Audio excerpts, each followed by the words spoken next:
प्रतिलेखन संख्या 22 dictation start होगा 5 सेकंड बाद। मान्यवर उपाध्यक्ष जी, आप इसी से पता लगा सकते हैं कि पिछली सरकार किसानों के प्रति कितनी उदासीन रही है। उनके लिए उचित बीज की व्यवस्था भी नहीं कर सकी और न सिंचाई की।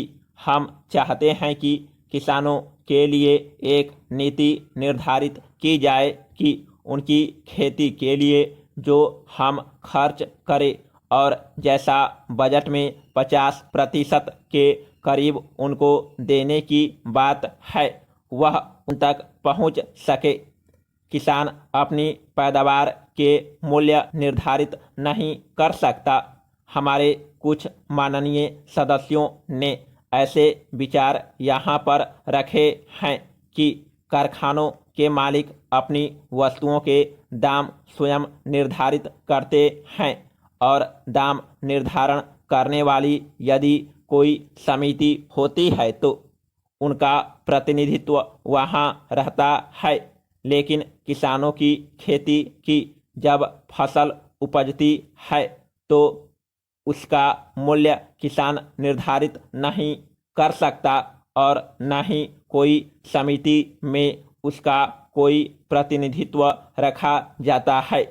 मैं सरकार से मांग करता हूं कि जब कभी भी उसकी पैदावार के मूल्य निर्धारित किए जाएं तो किसानों का प्रतिनिधित्व भी उसमें होना चाहिए।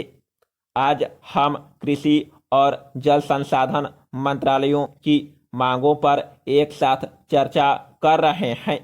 ये दोनों एक दूसरे के पूरक हैं। अगर हम अच्छी कृषि की कल्पना करते हैं तो जल की भी कल्पना साथ में करते हैं। जल जीवन है। 54 वर्षों में हम केवल 33% किसानों की खेती को पानी दे सके। पिछली सरकार के सदस्यों ने, माननीय सदस्यों और कुछ कांग्रेसी मित्रों ने जो आज विपक्ष में बैठे हुए हैं, कहा कि हम बहुत उदार थे। किसानों के प्रति क्या यही उदारता है? 54 वर्षों में केवल 33% किसानों के खेतों को पानी दे सके। हमारी पिछली जल परियोजनाएं बेकार होती जा रही है। मैं बिहार में रोहतास जिले से आता हूं, जहां सोन नहर है। Paragraph change.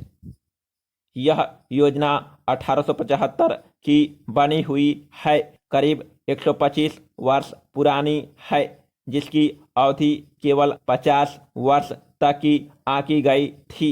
लेकिन 125 वर्ष बाद भी सोन नहर आधुनिकीकरण की परियोजना पूरी नहीं हुई है, जबकि इससे 22 लाख एकड़ जमीन की सिंचाई हो रही है।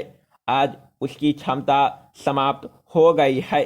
जब ज़्यादा बारिश होती है तो किसानों के खेतों में बाढ़ आ जाती है और जब बारिश न हो तो सुखाड़ से उनकी फसल मर जाती है। आज किसानों की स्थिति बहुत